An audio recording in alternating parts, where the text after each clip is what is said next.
get all the simple things correct, all right? Many small errors add up and it distracts the reader, and then they don't, want to keep reading it, and they're going to reject it. It's okay if you're making an error to here or there, if it slips through somehow. Of course, get people to reread. If one person or even two work on something quite a bit, they're going to get blind spots to a couple of errors. So getting a third person to even just to get eyes on it to look it over is very, very important.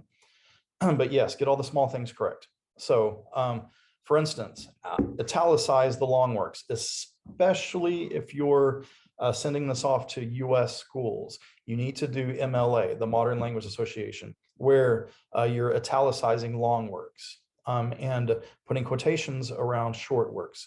It's pretty important. The Mona Lisa, the painting, the Da Vinci Code, the Secret History of the book, put quotations. Put it in italics. For short works, do with this, go ahead and put double quotations. If you forget and you put single quotations on all of these short things, it's probably okay, but the consistency thing comes in again. Don't put double quotes one time, single quotes another. I see that too often, and it pops out pretty quickly. So just be consistent and go ahead. For the US, go ahead and put the double quotes. That's what we're used to. The American Language Association, the MLA, our Modern Language Association, excuse me. Okay. Difference between, we've talked about some of the differences, but there's a link to more differences there between the two. Semicolons, if you're going to use them, do it limited, make it limited. I know in Turkish you use them a lot, and you use them very differently.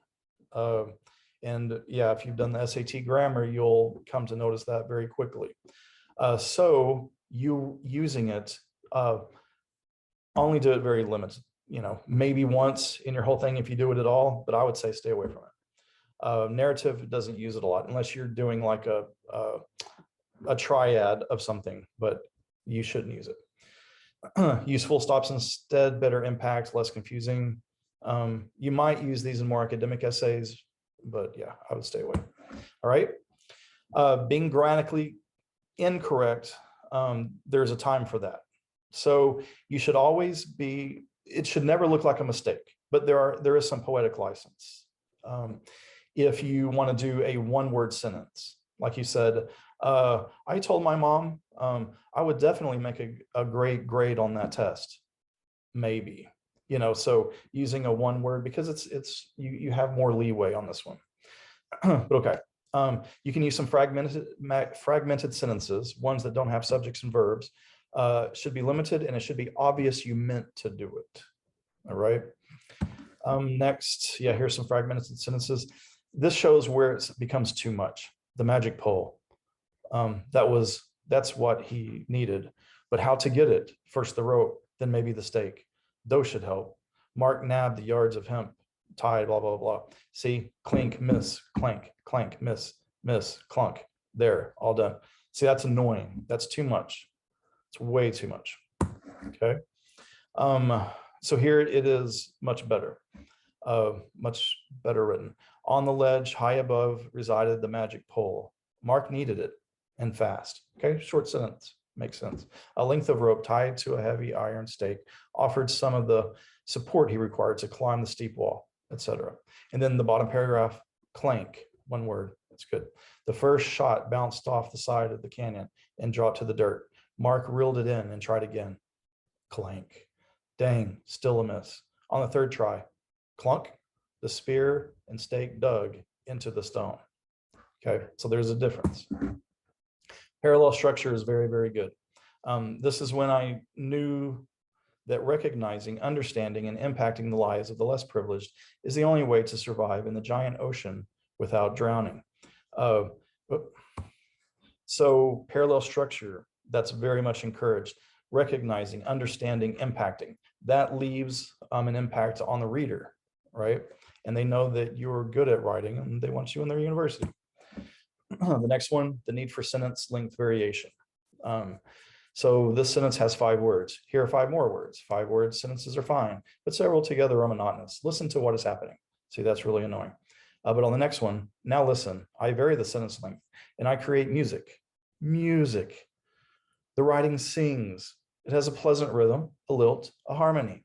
I use short sentences, and I use sentences of medium length. And sometimes, when I am certain the reader is rested, I will engage him with a sentence of considerable length, a sentence that burns with energy and builds with all the impetus of crescendo. The roll of the drums, the clash of cymbals, sounds they say that say, listen to this, it is important. So variation of sentence length, that's an example of why you need it. Okay, so big words. You don't have to try to impress the acceptance committee with big words, all right? Throw out the SAT vocabulary list, which there isn't one anyway, or not a good one. So instead use conversational language. If your style, like Nosla's, is a little more intellectual, yeah, but everything needs to come off as authentic and organic. So if you use a bunch of short words, then all of a sudden you throw a big word in there and it doesn't look like it belongs, it's going to be obvious.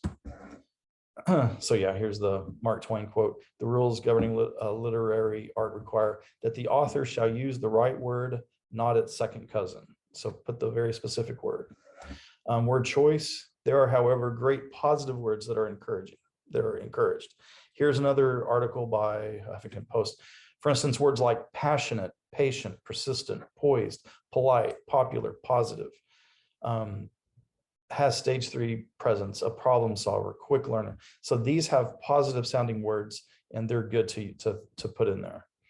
So the word, in other words, the words you use matter. Have other people read those and figure out if it fits or not. That's like that part of the SAT.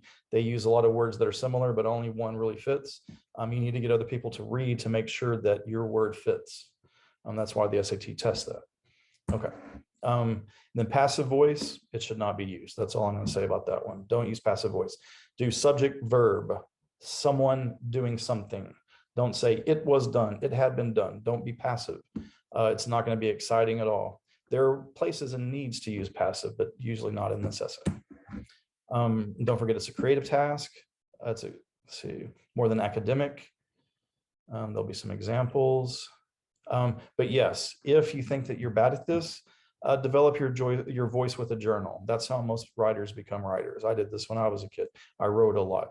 Keep one handy when you get ideas for this or on your phone. I now use my phone a lot more often than writing it somewhere. If you get an idea that could go in your personal essay, write it down, develop it more later. The more you write, the better you'll become at it. And like I said earlier, I know this is a creative task and it's so much different than what you're used to, and schools kill your creativity, but try to tap back into it. You'll be glad that you did. Voice, a few words about voice. So much depends on voice.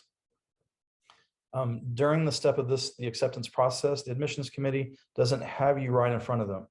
You have to make it as if you were right in front of them. That's where voice comes in. Your very particular way of speaking, writing, thinking needs to come out. This is what differentiates you. This isn't, you don't have to write a lot of academic words, big words, etc. How you really are, that's what they want to see. Making you individual through your words, that's going to be what makes them want you at their university.